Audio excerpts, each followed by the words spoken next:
Hello बच्चों, NCERT solution में एक बार फिर से आप सभी का स्वागत है।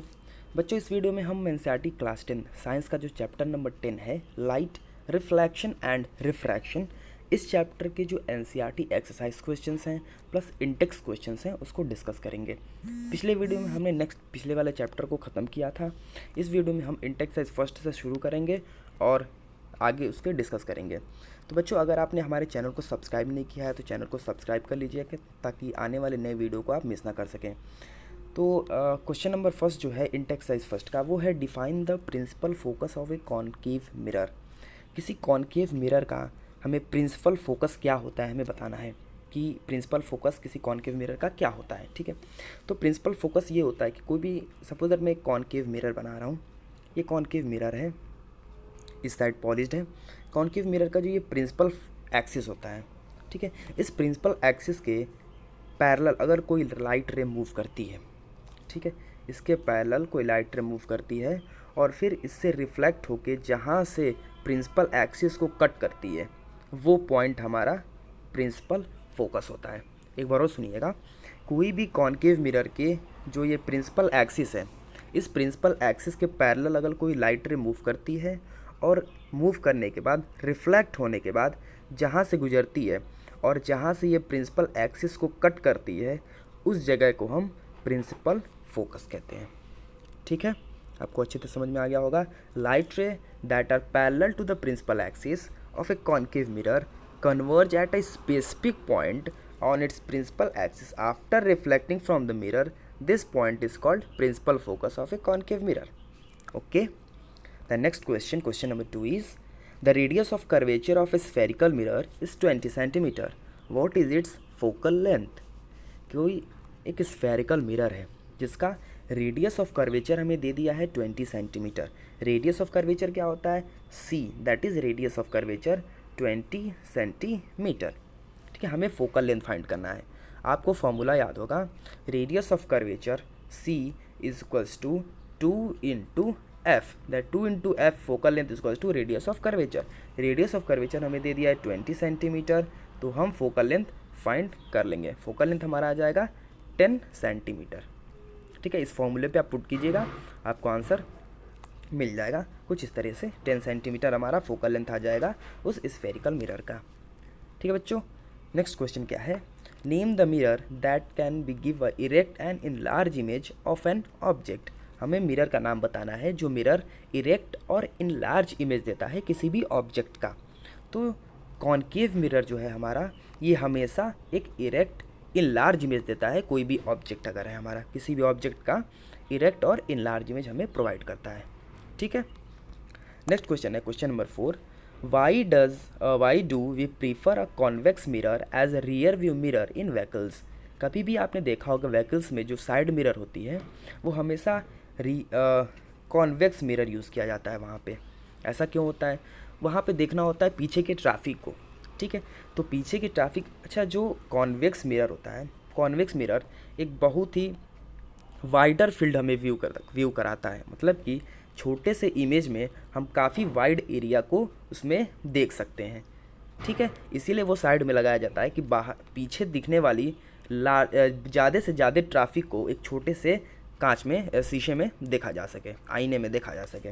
ठीक है, convex mirror is preferred as a rear view mirror in a cars and vehicles to give a wider field of view देखने के लिए। ठीक है, which help the driver to see most of the traffic behind them, ताकि ज़्यादा से ज़्यादा बाहर के ट्रैफिक, पीछे की ट्रैफिक हमें उस मिरर में दिखाई दे सके। Convex mirror always form erect virtual and diminished image so the object placed in the front of it. और जो कॉन्वेक्स मिरर होता है ये हमेशा एक इरेक्ट, वर्चुअल और डिमनिस्ड इमेज देता है किसी भी ऑब्जेक्ट का जो उसके सामने रखा गया है। ठीक है बच्चों, अब चलते हैं नेक्स्ट एक्सरसाइज, इंटेक्स एक्सरसाइज 2 पे। इंटेक्स एक्सरसाइज 2 का जो पहला क्वेश्चन है वो कह रहा है कि find the focal length of a convex mirror whose radius of curvature is 32 centimetre. अभी इंटेक्स एक्सरसाइज फर्स्ट में हमने ये क्वेश्चन सॉल्व किया था कि वहाँ पे स्फेरिकल मिरर था, यहाँ पे एक कॉन्वेक्स मिरर है। कॉन्वेक्स मिरर का हमें रेडियस ऑफ कर्वेचर दे दिया है। आपको पता होगा, मैंने भी पिछले क्वेश्चन में बताया था, C is equals to 2 into F, that is radius of curvature is equals to 2 into focal length. हमें रेडियस ऑफ कर्वेचर यहाँ पे दे दिया है, फोकल लेंथ फाइंड कर लेंगे इस फॉर्मूले पुट करके, जो आएगा हमारा 16 सेंटीमीटर। ओके बच्चों, नेक्स्ट जो है क्वेश्चन नंबर 2 है, वो है a concave mirror produces 3 times magnified a large real image of a object placed at 10 centimetre in front of it. कह रहा है कोई एक कॉन्केव मिरर है, उस कॉन्केव मिरर के सामने एक ऑब्जेक्ट रखा गया है, ठीक है। कितनी दूरी पर रखा गया है? 10 सेंटीमीटर की दूरी पर रखा गया है। कोई एक कॉन्केव मिरर है, कॉन्केव मिरर के सामने 10 सेंटीमीटर की दूरी पे कोई ऑब्जेक्ट रखा गया है, और जिस ऑब्जेक्ट का जो इमेज बन रहा है वो क्या बन रहा है?